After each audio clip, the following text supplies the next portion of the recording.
अस्सलाम वालेकुम। आज हम बात करेंगे बहुत ही इम्पोर्टेंट टॉपिक पे और आज का जो हमारा टॉपिक है वो है पर्सनैलिटी डिसऑर्डर्स। पर्सनैलिटी डिसऑर्डर्स बाकी क्लिनिकल या साइकोलॉजिकल डिसऑर्डर्स से काफ़ी ज़्यादा मुख्तलिफ होते हैं लेकिन बहुत ज़्यादा ख़तरनाक होते हैं। उसकी एक वजह यह है कि बाकी जो क्लिनिकल या साइकोलॉजिकल डिसऑर्डर्स होती है ना, उनकी ख़ास किस्म की स्पेसिफिक सिम्टम्स होती हैं। वो सिम्टम्स इंसान के अंदर डिस्ट्रेस यानी कि उसको बेचैन कर देती हैं या फिर उसको डिसफंक्शनल कर देती हैं कि वो किसी काम का नहीं रहता, वो डिस्टर्ब इतना हो जाता है कि वो उससे कोई काम हो नहीं पाता। इन डिसऑर्डर्स की जो सिम्टम्स होती हैं वो डिस्टोनिक होती हैं। उसको ये आइडिया होता है कि उसके साथ ये प्रॉब्लम है और वो इन चीज़ों से बचना चाह रहा होता है, तो वो बचने के चक्कर में फिर उसके इलाज की तरफ जाता है। लेकिन पर्सनैलिटी डिसऑर्डर्स जो हैं, उसमें जिसके साथ भी ये डिसऑर्डर होता है, उसको ये आइडिया ही नहीं होता कि उसके साथ कोई इश्यू है या उसके अंदर कोई प्रॉब्लम है। और जब वो इस चीज़ को रियलाइज़ ही नहीं करता कि उसके अंदर कोई इश्यू है या कोई प्रॉब्लम है, तब तक वो फिर इलाज की तरफ भी नहीं जाता। अच्छा, पर्सनैलिटी डिसऑर्डर्स में हम सिर्फ इमोशंस या फीलिंग्स की बात नहीं करते हैं। पर्सनैलिटी डिसऑर्डर्स में हर डिसऑर्डर्स की स्पेसिफिक पर्सनैलिटी ट्रेट्स होती हैं और ये ट्रेट्स एंड्यूरिंग एंड परवेसिव होती हैं। मतलब ये कि ये ट्रेट्स बचपन से शुरू होती हैं और ये थ्रू आउट लाइफ रहती हैं। और ये ट्रेट्स इंसान के थिंकिंग पैटर्न को, इंसान की सोच को, इंसान के बिहेवियर को, इंसान की फीलिंग्स, इमोशंस को इस हद तक इन्फ्लुएंस करती हैं कि इंसान का दुनिया को देखने का अंदाज, लोगों के बारे में परसेप्शन बाकी लोगों से टोटली डिफरेंट हो जाती है। पर्सनैलिटी डिसऑर्डर्स की जो मोस्ट चैलेंजिंग एंड सबसे जो डेंजरस बात है वो ये है कि जिसको भी पर्सनैलिटी डिसऑर्डर होता है वो ये रियलाइज़ ही नहीं कर पाता कि उसके साथ कोई प्रॉब्लम है। उसकी जो पैटर्न ऑफ थिंकिंग है, उसका लोगों के साथ जो रवैया है, वो बिल्कुल इन लाइन होता है उसके अपनी सेल्फ इमेज के। वो ईगोसेंटोनिक होता है। उसका जो सेल्फ इमेज है वो और उसका जो पैटर्न ऑफ बिहेवियर है वो दोनों इन लाइन होते हैं। वो फ़ील ही नहीं कर पाता कि उसके साथ कोई इश्यू है। अच्छा, पर्सनैलिटी डिसऑर्डर में जो सफ़रिंग है वो रिलेशनल सफ़रिंग होती है और बाकी जो क्लिनिकल डिसऑर्डर या साइकोलॉजिकल डिसऑर्डर है उसमें सफ़रिंग इंटरनल सफ़रिंग होती है। जिसको डिसऑर्डर होगा वो ज़्यादा सफ़र करता है। लेकिन पर्सनैलिटी डिसऑर्डर में जिस शख्स को डिसऑर्डर है उससे ज़्यादा वो लोग सफ़र करते हैं जो उसके आस-पास हैं। ये बिल्कुल ऐसा ही है पैसिव स्मोकिंग की तरह। आप पर्सनैलिटी डिसऑर्डर्स को पैसिव स्मोकिंग डिसऑर्डर भी कह सकते हैं। क्योंकि जिस शख्स को डिसऑर्डर है उसको आइडिया ही नहीं होता, उसके आस-पास के जो लोग होते हैं वो सफ़र कर रहे होते हैं। रिसर्च के मुताबिक तकरीबन 30 से 35% लोग किसी न किसी मेंटल हेल्थ इश्यू को फेस करते हैं अगर वो किसी ऐसे शख्स के साथ रह रहे हैं जिसको पर्सनैलिटी डिसऑर्डर है। और एक और रिसर्च के मुताबिक यही पर्सनैलिटी डिसऑर्डर्स तकरीबन 20 से 30% डिवोर्सेस का बायस बनती है। अब अगर हम देखें कि पर्सनैलिटी डिसऑर्डर्स की कॉज क्या है, इसके ताने बाने भी आपको बचपन में ही मिलते हैं। Childhood trauma, neglect, attachment problems and जो फैमिली इन्वायरमेंट है, ये मजबूर करते हैं इंसान को ऐसे पैटर्न और ऐसे स्ट्रैटेजीज अडॉप्ट करने में जो कि बाद में उसकी पर्सनैलिटी में इस तरह से क्रिस्टलाइज हो जाते हैं कि वो पैटर्न फिर थ्रू आउट लाइफ रहते हैं। ये बिल्कुल ऐसे ही जैसे आप एक कपड़ा लें, उस कपड़े के अंदर जिस तरह से वो धागा बुना होता है ना, ये स्ट्रैटेजीज, ये पर्सनैलिटी ट्रेट्स भी बिल्कुल उस इंसान की शख्सियत के अंदर बिल्कुल उस तरह से ही बुने होते हैं। इनको ठीक करना फिर इतना आसान नहीं होता, बहुत मुश्किल काम होता है। और ये ट्रेड्स या खसूसियात उस शख्स में इस अंदाज में पाई जाती हैं कि उसको ये नेचुरल लगती हैं, वो इनको जस्टिफाई करता है, लेकिन उसके लिए डिसफंक्शन एंड डिस्ट्रेस कॉज कर रहे होते हैं। अब अगर हम पर्सनैलिटी डिसऑर्डर्स की टाइप्स की बात करें तो पर्सनैलिटी डिसऑर्डर्स की 10 टाइप्स हैं और इन टाइप्स को 3 क्लस्टर में डिवाइड किया जाता है, cluster A, cluster B and cluster C. जो क्लस्टर ए है उसके अंदर ऑड या इसेंट्रिक डिसऑर्डर्स पाए जाते हैं। इसमें ये डिसऑर्डर्स जिनको होगा वो अजीब व गरीब हरकतें करेंगे। इनमें पैरानॉइड पर्सनैलिटी डिसऑर्डर है, schizoid personality disorder, and schizotypal personality disorders हैं। जो टाइप बी है उसमें ड्रामेटिक एंड इमोशनल या फिर इरेटिक डिसऑर्डर्स पाए जाते हैं। मीन्स के जिन लोगों को ये डिसऑर्डर होगा वो ज़्यादा ड्रामा करने वाले या फिर वो ज़्यादा इमोशनल होते हैं, जिसमें anti social personality disorder, border line personality disorder, histrionic personality disorder and फिर नार्सिसिस्टिक पर्सनैलिटी डिसऑर्डर है। और जो क्लस्टर सी है उसके अंदर एंग्शियस या फियरफुल डिसऑर्डर्स की सिम्टम्स पाई जाती हैं। लाइक ये डिसऑर्डर जिनको होगा उनके अंदर खौफ या एंग्शियसनेस ज़्यादा होगा। इसके फिर 3 टाइप्स होती हैं: avoidant personality disorders, dependent personality disorder and obsessive compulsive disorders. हम बारी-बारी इन डिसऑर्डर्स को देखेंगे और हम इसमें देखेंगे कि इस डिसऑर्डर की कॉज क्या है, इसके साइन सिम्टम्स क्या है और फिर इसको कैसे मैनेज किया जा सकता है। और ख़ास तौर पे वो लोग जो ऐसे लोगों के साथ रहते हैं जिनको कोई भी किसी भी किस्म का पर्सनैलिटी डिसऑर्डर है, उनको क्या स्ट्रैटेजी अपनानी चाहिए इनके साथ रहने के लिए।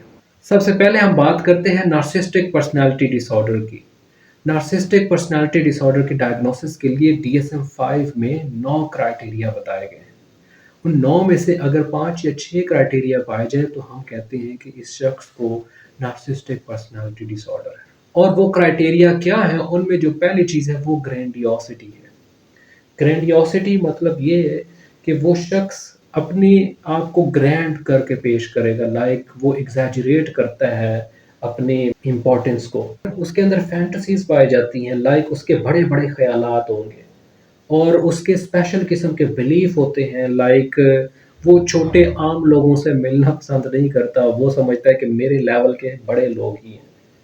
और उसकी जो नीड ऑफ एडमायरेशन है वो बहुत ज़्यादा होती है, लाइक वो चाहता है कि उसको बहुत ज़्यादा एडमायर किया जाए, उसके कामों को, उसको इंटाइटलमेंट, वो चाहता है कि उसको प्रोटोकॉल दिया जाए और उसको वीआईपी अंदाज में ट्रीट किया जाए। और नार्सिसिस्टिक जो पर्सनालिटी ट्रेट के साथ जो शख्स होता है उसके अंदर एक्सप्लॉयटेटिव बिहेवियर ज़्यादा होता है, लाइक वो लोगों को मिसयूज़ करता है, एक्सप्लॉयट करता है।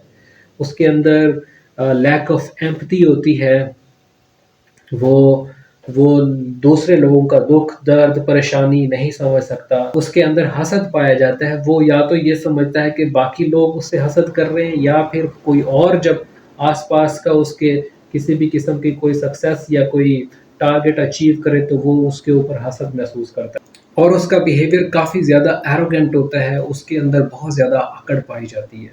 अब आप खुद देखें, जो लोग एरोगेंट हैं, लाइक जिनके अंदर अकड़ ज़्यादा है, जिनमें हसद ज़्यादा है, जिनमें एहसास नाम की चीज़ ही नहीं है, जिनमें जो आपको किसी भी कोई भी मौका हाथ से नहीं जाने देते आपको एक्सप्लॉइट करने का, जो सिर्फ़ और सिर्फ़ खुद को ही सेंटर ऑफ ग्रेविटी समझते हैं और खुद को ही समझते हैं कि वही ऑल इन ऑल है, सब कुछ वही है। तो ऐसे लोगों के साथ जीना कितना मुश्किल होता है।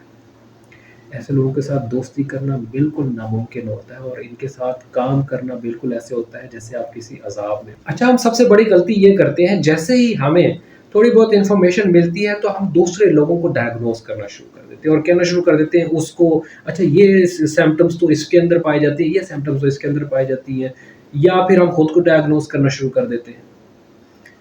Narcissism and narcissistic personality disorder में फ़र्क क्या होता है? ये एक स्पेक्ट्रम की तरह पाया जाता है।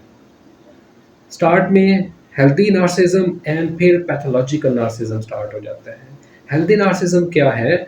अगर कोई शख्स सेल्फ लव करता है, सेल्फ केयर करता है या वो अपनी अचीवमेंट पे प्राउड फील करता है, तो ये हेल्दी है तब तक जब तक वो किसी को नुकसान नहीं पहुंचा रहा है, किसी को किसी के बारे में बुरा नहीं सोच रहा है या बुरा नहीं कर रहा है। लेकिन ये पैथोलॉजिकल नार्सिसिज्म होना शुरू हो जाता है जब उसकी डिमांड फॉर एडमायरेशन, उसकी जो एरोगेंट बिहेवियर एंड एक्सप्लॉयटेशन, ये चीज़ें बढ़ना शुरू हो जाती हैं जब उसकी, और उसके लिए डिस्ट्रेस या डिसफंक्शन कॉज करना शुरू कर देती हैं, तब हम कहते हैं कि ये पैथोलॉजिकल नार्सिसिज्म है। अब हम बात करते हैं कि नार्सिसिस्ट की कितनी टाइप्स पाई जाती है। नार्सिसिस्ट की 3 टाइप्स पाई जाती हैं: grandiose narcissist, vulnerable narcissist and communal narcissist. जो ग्रैंडियोस नार्सिसिस्ट होते हैं वो अच्छी पोजीशंस पे होते हैं, लाइक वो स्ट्रॉन्ग होते हैं, वो उनको तारीफ की ज़्यादा भूख होती है, लेकिन वो एक्सप्लॉइट तो करते हैं लेकिन उस हद तक एक्सप्लॉइट नहीं करते हैं, एंड वो इस और उस हद तक मीन भी नहीं होते जिस हद तक एक मैलिग्नेंट नार्सिसिस्टिक पर्सन होता है। उसके बाद जो दूसरा वल्नरेबल नार्सिसिस्ट है, वो वो थोड़ा कमज़ोर पोज़ीशन पे होते हैं या नीचे होते हैं एज़ कम्पेयर टू, उनकी पोज़ीशन इतनी स्ट्रॉन्ग नहीं होती, लेकिन उनको तारीफ़ चाहिए होती है, उनको उनको तवज्जो चाहिए होती है, वो सेंट्रल रहना चाहते हैं हर पोज़ीशन में, लेकिन क्योंकि वो कुछ इतनी स्ट्रॉन्ग पोज़ीशन पे नहीं होते, इस वजह से उनके अंदर फ्रस्ट्रेशन का फैक्टर ज़्यादा पाया जाता है। वो इस तरह के लोग ना आपको ऐसे कहते हुए मिलेंगे कि दुनिया को मेरी कदर नहीं है, या फैमिली को मेरी कदर नहीं है, या इस कंपनी को मेरा एहसास नहीं है, मैं इस कंपनी के काबिल नहीं हूँ, ठीक है, मेरी पोज़ीशन कोई और है, मैं किसी और अच्छी कंपनी में हो सकता हूँ। और तीसरी जो वो कम्युनल नार्सिसिस्ट होते हैं, ये लोग चैरिटी ज़्यादा देते हैं, अच्छे काम करते हैं, सिर्फ़ इस पर्पज़ के लिए कि इनको वाह-वाह मिले, इनको शाबाश मिले, इनकी तारीफ़ें की जाएँ। और ये लोग जो है वो चैरिटी के काम तो करते ही हैं, लेकिन साथ-साथ हर जगह पे अपनी पिक्चर लाज़मी चिपकाते हैं। इस तरह के लोगों को हम कम्युनल नार्सिसिस्टिक कहते हैं। इनको ये एक्सप्लॉइटिव इतने नहीं होते हैं, लेकिन इनको ज़्यादातर जो है वो शो ऑफ़ करने का शौक होता है, इनको तारीफ़ ज़्यादा चाहिए होती है। अब हम एंटर होते हैं एक इम्पॉर्टेंट पार्ट की तरफ। अगर आपको एक नार्सिसिस्टिक पर्सन के साथ रहना पड़े तो फिर आपको क्या करना होगा? सबसे पहली जो चीज़ है वो ये है कि आपको अंडरस्टैंड करना होगा एक्चुअली नार्सिसिज़्म है क्या? क्योंकि जब आपको आइडिया होगा कि नार्सिसिज़्म क्या है और नार्सिसिस्टिक पर्सन्स के क्या पैटर्न ऑफ बिहेवियर होते हैं, तो फिर आपकी अंडरस्टैंडिंग एंड आपका जो रिएक्शन है वो चेंज हो जाएगा। नार्सिसिस्टिक पर्सन के अंदर ना एक डीप सेंस ऑफ इनसिक्योरिटी पाई जाती है, जो कि असल में उसको मिली होती है उसके बचपन से। लाइक बचपन में अगर उसको अटेंशन ना मिली हो या ऑटोनॉमी ना मिली हो, तो वो आपको एज़ अ ट्रांज़ैक्शन के तौर पे ले रहा होता है कि वो अब अटेंशन एंड पावर जो है या वैलिडेशन वो आपके थ्रू ले रहा होता है। और जब आप उसके साथ रह रहे होते हैं तो आपको वो उस तरह से इमोशनली नहीं लेता है, वो आपके इमोशंस को उस तरीके से अंडरस्टैंड नहीं करता है, क्योंकि उसके अंदर एम्पैथी का फैक्टर मौजूद नहीं है। वो आपको सुपरफिशियली लेता है। हाँ, वो कभी-कभी इमोशनली अवेलेबल होता है, लेकिन वो सिर्फ़ और सिर्फ़ तब होता है जब उसने कंट्रोल गेन करना हो। अब ये देखने के लिए कि जिसके साथ आप रिलेशनशिप में हैं, कहीं वो नार्सिसिस्टिक पर्सन तो नहीं है। अगर आप नार्सिसिस्टिक पर्सन के साथ हैं, तो आपका जो रिलेशनशिप है वो 4 फेजेस से गुज़र रहा होगा। पहला फेज़ आइडियलाइज़ेशन, लाइक इसमें वो आपको सर पे बिठा लेंगे, लाइक वो आपको लव बॉम्बिंग करेंगे, वो कहेंगे कि आप ही सारा कुछ हैं। वो आपको कह रहे होंगे कि यू आर माय सोलमेट, आप मेरी जान है, ये सारा कुछ। आपको लगेगा कि वाह! बहुत ज़्यादा प्यार मिल रहा है, आप अट्रैक्ट होंगे। दूसरा फ़ेज़ जो है वो डीवैल्यूएशन है, इसमें ये आपको डीवैल्यूएट करना शुरू कर देगा, आपको क्रिटिसाइज़ करेगा और अपने अफ़ेक्शन को विथड्रॉ कर लेगा। ऐसा फ़ील होगा कि अब आपको उसने आसमान से उठा के ज़मीन पे फेंक दिया है। आपके इमोशंस एंड फीलिंग्स को वैलिडेट नहीं करेगा, आप इतने मोहतात हो जाएँगे, आपको समझ नहीं आएगी चल क्या रहा है। तीसरे फ़ेज़ में ये है कि वो ना सिर्फ़ आपको इमोशनली साइड पे कर देंगे, बल्कि वो फ़िज़िकली उठा के आपको साइड पे कर देंगे, ताल्लुक बिल्कुल ख़त्म कर देंगे। और जब आप तंग आके किनारा कशी करेंगे, साइड पे होना शुरू करेंगे, तो इनसे ये बर्दाश्त नहीं होगा, ये होवरिंग करना स्टार्ट करेंगे, ये दोबारा से कंट्रोल गेन करने की कोशिश करेंगे, ये आपकी तारीफ़ें करना शुरू कर देंगे फिर से, और आपसे अपने पिछली गलतियों की माफ़ी माँगेंगे और फिर दोबारा से आपको अपने चक्कर में फँसा लेंगे। जैसे-जैसे ये साइकिल रिपीट होता रहता है ना, तो वो शख्स जो नार्सिसिस्टिक पर्सन के साथ रह रहा होता है, उसके अंदर ट्रॉमा बॉन्ड डेवलप होना शुरू हो जाता है। ट्रॉमा बॉन्ड बिल्कुल ऐसे काम करता है जैसे ड्रग एडिक्ट में प्लेयर एंड पेन सर्किट काम करता है। यहाँ पे भी player and pain circuit active हो जाता है। लाइक इसके अंदर भी ये एडिक्शन पाई जाती है फिर, कि उसको वो प्लेयर मिलता है, जब अटैचमेंट होती है तो प्लेयर मिलता है, और फिर जब डिस्कार्ड किया जाता है या डिटैच किया जाता है तो उसके अंदर वो पेन सर्किट एक्टिव होता है। सेम उसको मतलब ऐसे समझ लें कि वो एम्पैथ बनना शुरू कर देता है या फिर एनेबलर्स बनना शुरू कर देता है। लाइक एनेबलर या एम्पैथ वो शख्स जो नार्सिसिस्टिक पर्सन के साथ रह रहा होता है, अब उसका नार्सिसिस्टिक पर्सन के साथ के बगैर गुजारा नहीं, और नार्सिसिस्टिक पर्सन का एम्पैथ या इनेबलर के बगैर गुजारा नहीं होता, ये दोनों का बॉन्ड बन जाता है। काफ़ी सारे केसेस में ऐसा भी होता है। अब उन लोगों के दिमाग में क्वेश्चन आ रहा होगा जो अभी रिलेशनशिप में जाने वाले हैं, तो उनको ये देखना होगा कि रेड फ्लैग्स या फिर अर्ली साइंस कौन से हैं। जब भी आप नार्सिसिस्टिक पर्सन के साथ रिलेशनशिप स्टार्ट करेंगे, तो वो जाते साथ ही लव बॉम्बिंग शुरू कर देगा, आपको उठा के वही आसमान पे ले जाएगा। लाइक बहुत जल्दी वो आप कहेगा कि जी शादी करते हैं जी, वो बहुत जल्दी वो जो है ना आपके साथ वो सपने बनाना शुरू कर देगा, आपको अपनी बातों में लाना शुरू कर देगा। चलिए यहाँ तक ठीक है, लेकिन वो आपके इमोशंस एंड फीलिंग्स को सिर्फ सुपरफिशियल लेवल तक लेगा। और आपने ये देखना है कि वो अपने आस-पास के जो उसके इमीडिएट लोग हैं, उनके साथ वो बड़ा मिसबिहेव करेगा। तीसरा, वो गैसलाइटिंग करेगा। गैसलाइटिंग ये है कि आपको आपके अपने इमोशंस एंड फीलिंग्स ही आपको गलत लगना शुरू हो जाएँगे, आप उनके ऊपर ही शक करना शुरू कर देंगे। और यहाँ पे कुछ लोगों से गलती क्या होती है कि वो जो अट्रैक्शन होती है, क्योंकि जो नार्सिसिस्टिक पर्सन होता है ना, उसकी पर्सनैलिटी बड़ी खूबसूरत होती है, वो कैरिज़मेटिक पर्सनैलिटी है उसकी। तो वो उसके उस पर्सनैलिटी के चार्म में, उस अट्रैक्शन की चार्म में ये चीज़ें इग्नोर करना शुरू कर देते हैं। अब हम बात करते हैं कि वो लोग जो नार्सिसिस्टिक पर्सन के साथ रह रहे होते हैं, वो कैसे रह रहे होते हैं, वो किस तरह से चला रहे होते हैं, वो ज़िंदगी कैसे गुज़ार रहे होते हैं, किन बेसिस पे गुज़ार रहे होते हैं। पहली जो चीज़ है वो ट्रॉमा वार्निंग है। लाइक वो बिल्कुल एडिक्शन की तरह काम करती है। वो प्लेयर एंड पेन वाला जो सर्किट है वो दिमाग का एक्टिव होता है, जैसे वो ड्रग्स में एक्टिव होता है। दूसरा, उनको उम्मीद होती है कि हो सकता है कि ये चेंज हो जाए, हो सकता है ये ठीक हो जाए, और वो उसी चक्कर में जो है वो काफ़ी कुछ बर्दाश्त कर रहे होते हैं। तीसरा, कोई ना कोई इनसिक्योरिटी होती है, लाइक कोई फाइनेंशियल इनसिक्योरिटी होती है, या फिर उनको किसी किस्म का कोई फ़ियर होता है, या वो उनको लगता है कि छोड़ दिया तो फिर लोनलीनेस का शिकार हो जाएँगे, तो इस चक्कर में वो फिर बर्दाश्त करते रहते हैं। चौथा ये है कि कोई बच्चों की वजह से कोई मजबूरी हो सकती है, और पाँचवाँ ये है कि वो ऐसे शख्स के साथ रह रहे होते हैं क्योंकि कोई सोशल प्रेशर हो सकते हैं, फैमिली की तरफ से, या फिर उनके ऊपर अपना रिलीजियस प्रेशर हो सकते हैं, उसकी वजह से वो टिके रहते हैं, वो चलाए रखते हैं। लेकिन उनको बहुत ज़्यादा सफ़र ज़रूर करना पड़ता है। अब नार्सिसिस्टिक पर्सन के साथ रहते हुए आपको क्या कुछ सफ़र करना पड़ता है, एक चीज़ आप अपने ज़हन में रखिए कि अगर आप किसी मेंटली अनहेल्दी पर्सन के साथ रह रहे हैं, तो आपके लिए बड़ा मुश्किल होगा कि आप मेंटली तौर पे हेल्दी रहें। तो इसके लिए आपको ज़रूर अपने ऊपर काम करना पड़ेगा, क्योंकि नार्सिसिस्टिक पर्सन ना आपको इमोशनली एग्ज़ॉस्टेड कर देता है। आप आपके सेल्फ एस्टीम को लो कर देता है, आपके कॉन्फिडेंस को बहुत ज़्यादा शेक कर देता है, आपको सोशली आइसोलेट कर देता है, आपकी अपनी सेल्फ आइडेंटिटी लूज़ हो जाती है, आपको पता ही नहीं होता कि आपकी हैसियत क्या है, और फिर आप हाइपर विजिलेंट हो जाते हैं। लाइक आपको हर वक़्त यही डर होता है कि फिर कोई गलती ना हो जाए, फिर कोई कॉन्फ्लिक्ट ना स्टार्ट हो जाए।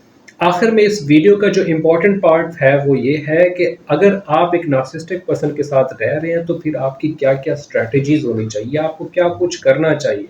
क्योंकि आपको रहना भी है, उसके साथ गुज़ारा भी करना है, और फिर अपने आप को भी, अपनी मेंटल हेल्थ को भी बचा के रखना है, तो ये कैसे पॉसिबल होगा? इसमें जो पहली जो चीज़ है वो है रेडिकल एक्सेप्टेंस।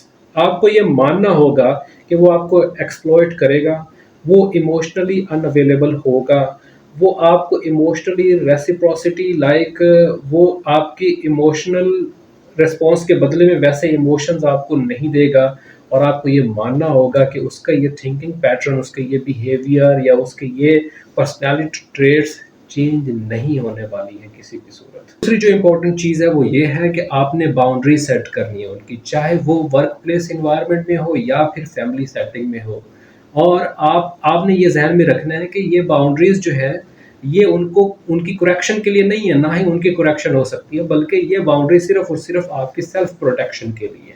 पहली जो चीज़ है वो ये है कि आप क्लियर रहें कि आपने कौन-कौन सी चीज़ें बर्दाश्त नहीं करनी है। लाइक आप इंसल्ट बर्दाश्त नहीं करेंगे, डिसरिस्पेक्ट बर्दाश्त नहीं करेंगे। दूसरा ये है कि आपने अ, च ब्लेमिंग को बर्दाश्त नहीं करना, और आपने उनके साथ सर्कुलर आर्गुमेंट में इन्वॉल्व नहीं होना उनके साथ। तीसरी जो चीज़ है, वो आपने उनके साथ अपनी पर्सनल एंड इमोशनल शेयरिंग नहीं करनी है। चौथी चीज़ जो है, आप उनके साथ जो भी चीज़ें तय करें उसको रिटन फॉर्म में लेके आएँ, लिख के रखा करें, क्योंकि आपने अगर लिख के रखी होंगी, रिटन फॉर्म में चीज़ें रखी होंगी, तो वो आपको एक्सप्लॉइट नहीं कर पाएँगे।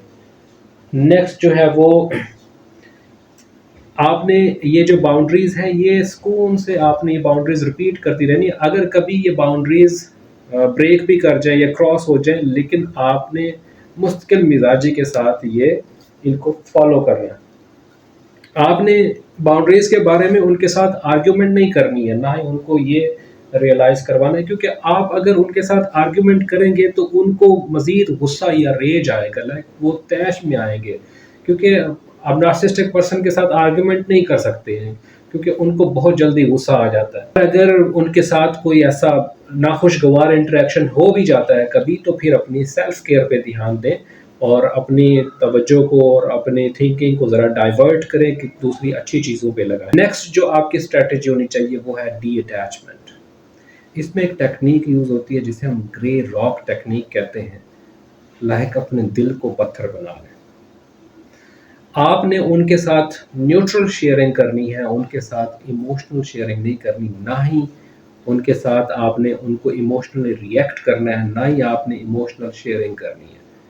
क्योंकि आप जब अपने वल्नरेबिलिटीज़ लाइक अपनी कमज़ोरियाँ या फिर अपने इमोशनल कोई चीज़ शेयर करेंगे या अपने इमोशन या फीलिंग से रिलेटेड कोई चीज़ शेयर करेंगे, तो ये नार्सिसिस्टिक पर्सनैलिटी मज़ीद इसको आपके ख़िलाफ़ इस्तेमाल करेगा और आपको मज़ीद एक्सप्लॉइट करेगा। आप उसके जाल में फंसते चले जाएंगे अगर आप उसके साथ इस तरह की शेयरिंग करेंगे। लाइक अगर ऑफिस में आपके बॉस इस तरह के हैं, वो आपको चाय पे बुलाते हैं, तो काफ़ी दफ़ा आप चाय पे ना अवॉइड किया करें, और साथ में अगर चाय पे बैठना भी पड़ जाए तो सिर्फ काम की बात शेयर करें। ये ना पूछें क्या हाल चाल है सर, घर में सब खैरियत है, बच्चे ठीक हैं। इस तरह की इंफॉर्मेशन उनके साथ, इस तरह का आपने डिस्टेंस रखना है। आगे हम बात करेंगे सेल्फ वैलिडेशन की, कि क्यों आपने ये उम्मीद उनसे छोड़ देनी है कि वो आपकी किसी भी इमोशनल नीड को या फिर आपकी फीलिंग्स को या किसी और आपके फिजिकल नीड को वो वैलिडेट करेंगे।